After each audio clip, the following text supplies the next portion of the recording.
In 2021, a small Wairarapa hapū wanted to buy this land. An enormous feat, competing with buyers and developers with deep pockets. If we can get our people back to the whenua and we can live on it and listen to what Papa Tuanuku's saying, then I think that's how we can heal our people.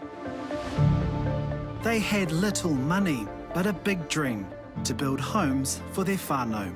We thought it was a great opportunity to kickstart our whānau coming back into the Wairarapa. We didn't have the full funds, and so we thought we have nothing left to lose. They resorted to give a little to raise funds. Some of the children were offering their pocket money for the week. We had someone who kohād $43,000 just by themselves. We're just massively inspired by it.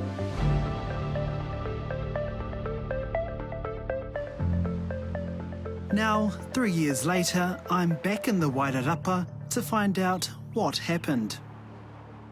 So we raised about just over 290,000 in the end. Amber Craig, the driving force behind the project. Just the outpour of love that we received from everyone was so amazing.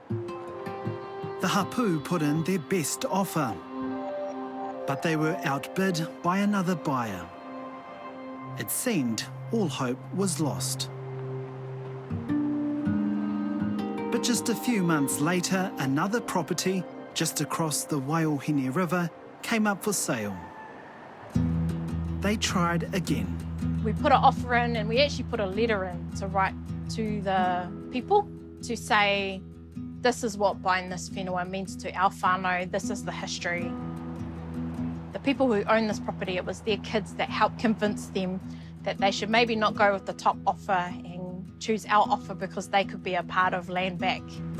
The 20-hectare property cost $590,000. The whānau banding together to buy it. Their dream now a reality.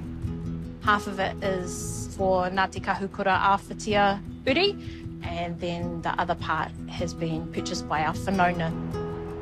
To have this whenua means that we have somewhere to call home, somewhere where we can return back to.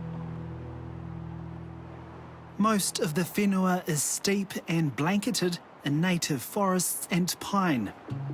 But all Amber sees is potential. The cool thing about this whenua is that most of it is actually in native bush. So the return of our rongoa and the returning of our pātaka kai is really important for us on this journey. She's living here as a kaitiaki with her young family. I now have 2 babies since then, and the cool thing is that they will never know any different because they just get to grow up on this whenua beside our awa. Land should have never ever been taken from us, from our tupuna. It was wrong. I don't have any fancy way of saying that. Being able to connect to something physically that you can see, to understand where your whakapapa comes from, where your tupuna have been connected to in the past, is hugely important. Wairarapa iwi suffered massive land alienation in the late 1800s. Kahukura Āwhitia Uri Sheree Dewberry says the economic downturn of the 1980s caused even more disconnect. We had the freezing works, the Waingawa freezing works, and that was pretty much the biggest employer in the Wairarapa at that time.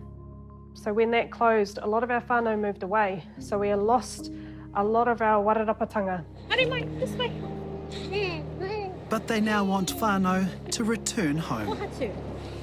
Part of my job with being the first one here is to help prepare the land. There's a lot of mahi to do.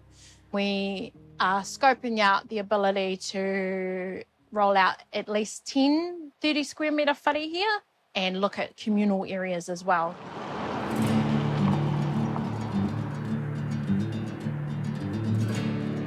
Now they've got the land, work is underway to put whare on it. So since you last joined us, we have managed to get hold of this warehouse. They've bought a CNC printer, which creates the building frames for their houses. From what we've been told, people see this as quite revolutionary.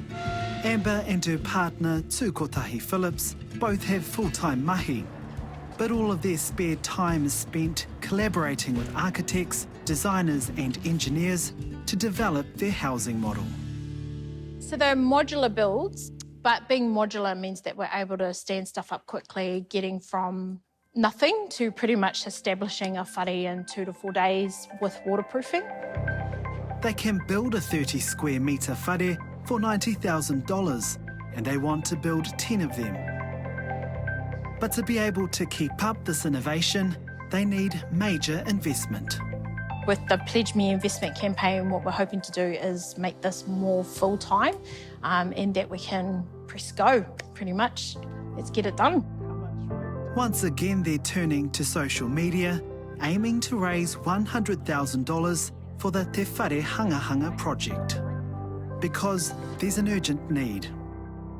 Every time that we wait is more whānau that are dying in cold, damp homes. Building environmentally sustainable housing is also essential. Not destroying papatūānuku is a mandatory for us. Those who donate will own shares in Te Whare Hangahanga.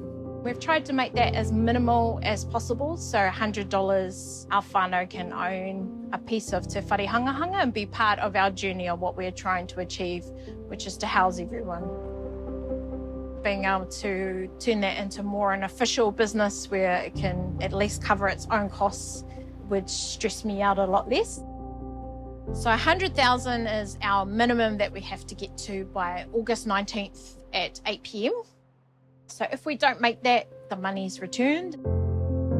This matariki whānau were able to spend time on the land.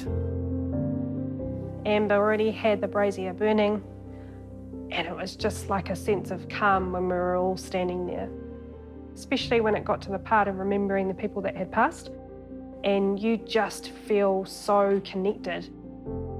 How much would it mean to you to see whānau living on that whenua again, papakainga set up?